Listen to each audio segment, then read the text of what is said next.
All right. Hello everyone. Welcome to today's language learning Q&A. I have some questions lined up already that we'll talk about. And obviously, as the stream goes on, we may get some people who watch live and submit their own language learning questions. So, the first question I like to start off with, it's a very interesting one, and it is the following. What was it like the first time you spoke to someone in the language that you're currently learning? So, lovely, lovely, lovely question. And this person's asking, like, what is it? What was it like? How was that experience? Well, I have lots of stories like this, lots and lots and lots of stories like this. So, one of the stories that comes to mind is the first time that I spoke to someone. One of the first times I actually spoke to someone in Mandarin. It was a nightmare. It was an absolute nightmare. I was learning Mandarin. I'd taken classes here in Calgary, where I live in Canada. I went to Beijing. I'd gone there for like a study program basically. And I was like, yeah, I took some courses. I can probably speak in Mandarin. And no, I could not talk at all. Anytime I talked to anyone, I could not understand anything they told me. I could not articulate myself. It was just a mess. I felt like the 8 months of classes I had taken were like an absolute waste. I will say though that in when you talk to Mandarin speakers, native Mandarin speakers, they're very encouraging. So even if you say like "ni hao" and you say it with a thick accent, "hello, ni hao," and you say it with a thick accent, and that's all you say, they'll like applaud you, like "wow, yay, congratulations, that's so good, you're amazing." They really cheer for you, and even if you just say something very, very, very, very simple.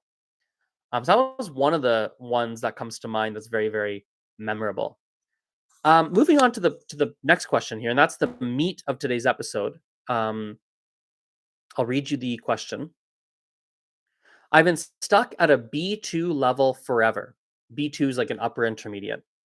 I've been stuck at a B2 level, upper intermediate level forever. How do you break through that intermediate plateau? I'll give you a little bit more context. I feel like I've been stuck at this B2 level in Spanish for ages. I can have conversations, I can understand most things, but I still don't sound natural. I keep using the same simple sentence structures, and I know there are better ways to say things.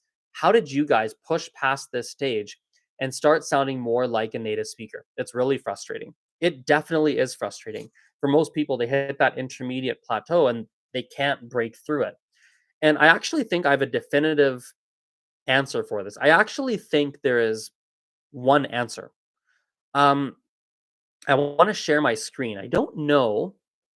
I think I can on my computer if I'm live streaming. I'm pretty sure I can. Bear with me as I figure out if it's possible. If not, I'll just walk you through it orally. But I'm 99% sure I can do this. And it's actually why I'm live streaming on my computer today and not off my phone. Let me see here if I can do this. Bear with me.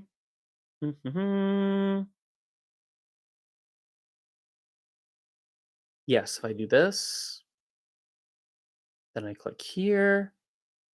Does it let me share a window? That's the question. Yes, it does. Amazing. Okay, that's gonna work. All right. Just want to let's close all this junk over here. So I want to just share with you this. This table here is what I'd like to share with you. Can you guys see this? Let me just double check you can see this. Yes, you can see this perfectly. So what you're looking at here is a breakdown, a like logical, highly logical. Let's get rid of this too. There we go. A logical, objective breakdown of what it means to have different levels of fluency.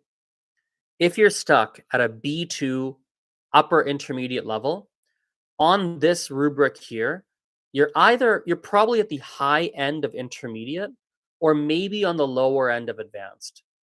Let's just say, to keep it simple today, if you're stuck at the upper intermediate level, you're actually at this advanced level on this rubric. Let's just keep it simple and say that for today's purposes.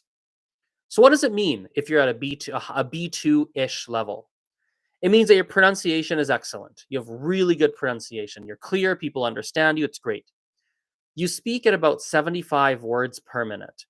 For context, um, that's probably about half as fast as you talk in your first language. So you're 50%, sorry, you're you're yeah, you're 50% slower. You talk at 50% the speed of your first language. So it's natural, but it's much slower than your first language. Your vocabulary size is probably about 2,000 word families. For context, um, I read one study that after a native speaker graduates high school, they usually know approximately 5,000 word families. I read that's for English. So you know 40% of the words that a native 18-year-old speaker would know. So that's pretty good. That's actually very good, right? So 2,000 word families. Your grammar is very, very good. You're at least 90% correct. We're going to skip cases and tenses. We're going to skip these two because they're language specific. But in short, your grammar is very good. Your reliance on translators is very low. You don't need translators very often. You know enough words, you've practiced enough, you know enough grammar that even if there's something you want to say and you don't know the words to say it, you can talk around it and find synonyms. So you rarely need any kind of translators or anything like that. And lastly, your comprehension rate is very, very high. So the speed of speech that you can understand is quite high. So if you turn on a random podcast or something like that, provided they're not using really technical words or anything like that, you'll understand you'll understand most of it, if not all of it. So you're at this very, very good level. And yet you feel like you're stuck. You're like, well, I don't know what's next. How do I get better? Well, let's talk about that. Well, you can improve your pronunciation a little bit. You could try to sound more like a native speaker because that's one difference between advanced and very advanced. But there's only a small difference. So that's not going to feel like a lot of progress. You could try and talk faster, right? But that's stressful. It's actually hard to try and talk faster. It's actually hard to do that. But look at this. This is where there's a really big gap. The vocabulary size at the advanced level, right? If you're at a upper intermediate level, you know about 2,000 word families. In order to reach a very advanced level or on the CEFR scale, it's like a C1, C2. In order to reach there, you need to double your vocabulary size. So you've got lots of room for improvement in your vocabulary. Tons, tons. In order to level up, you actually do have to double your vocabulary. You have a little bit of room on your grammar, so maybe you can clean up some of your grammar mistakes. Maybe there's a little bit, some things you can tweak here and there. Maybe you can clean up your translation reliance a little bit, maybe by a couple percent. And maybe you can maybe you can improve your comprehension rate by a little bit as well.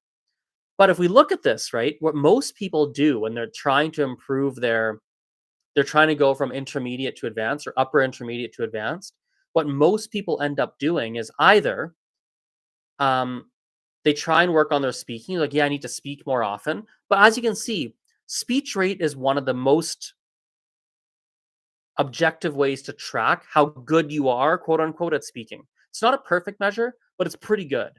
And you can see there's not like a massive